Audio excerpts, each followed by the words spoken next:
সড়কের দুপাশে সারিবদ্ধ দাঁড়িয়ে থাকা গাছগুলোতে ঝুলছে অসংখ্য ব্যানার ও ফেস্টুন, আর এগুলো টাঙানোর জন্য বড় বড় পেরেক আটকে দেয়া হচ্ছে গাছের গায়ে। মানুষের স্বার্থ রক্ষার এক অদ্ভুত দায়ে নীরব যন্ত্রণা ভোগ করতে হচ্ছে গাছগুলোকে।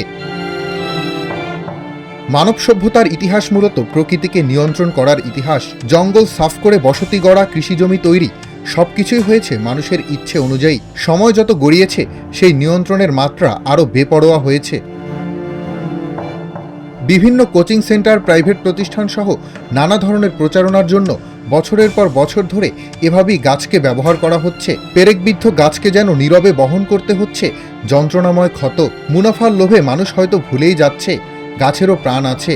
বৃক্ষ হচ্ছে প্রকৃতির অলংকার, আর এই অলংকারে যখন ব্যানার, ফেস্টুন 1.5 ইঞ্চি, 2 ইঞ্চি, 4 ইঞ্চি পর্যন্ত এক একটি গজাল পেরেক দিয়ে এই বৃক্ষগুলোকে আহত করা হয় এবং দীর্ঘদিন যে গাছে লাগানো থাকে, আমি দেখেছি অনেক বৃক্ষে এই পেরেক পোতার পর যে রক্ত ঝরে, কষ ঝরে, এই অনুভব, এই কষ্ট বোঝার মানসিকতার মানুষ এই শহরে নেই। প্রকৃতির ভারসাম্য রক্ষায় গাছের ভূমিকা সবারই জানা, তারপরও নিজেদের স্বার্থে গাছের প্রতি যে নির্মম আচরণ হচ্ছে সে ব্যাপারে প্রশাসনের সজাগ দৃষ্টির প্রত্যাশা সচেতন মহলের। আমি আশা করব সংশ্লিষ্ট কর্তৃপক্ষ যেন এই পেরেক পুঁতা গাছে যে পেরেক পুঁতে বিভিন্ন প্রতিষ্ঠানে প্রচারণা চালাচ্ছে, এগুলো যেন গাছ থেকে সরিয়ে দেয় এবং প্রতিষ্ঠানের মালিকদেরকে বলবো, আপনারা আপনাদের প্রতিষ্ঠানের প্রচারের জন্য বাঁশ দিয়ে সাইনবোর্ড তৈরি করুন অথবা স্টিল দিয়ে তৈরি করে আপনারা আপনাদের প্রচার কার্য পরিচালনা করুন।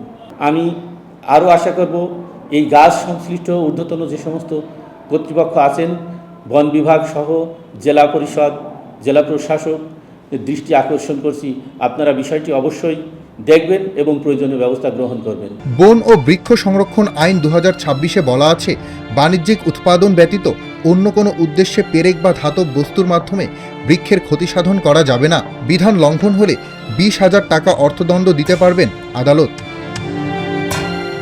পরম মমতায় বিশ্বস্ত বন্ধুর মতো গাছ মানুষকে আগলে রেখেছে, তবে সেই বন্ধুর প্রতি মানুষের আচরণ দেখে প্রশ্ন উঠতেই পারে, পেরেকবিদ্ধ বৃক্ষের যন্ত্রণা মানুষ ঠিক কবে বুঝবে?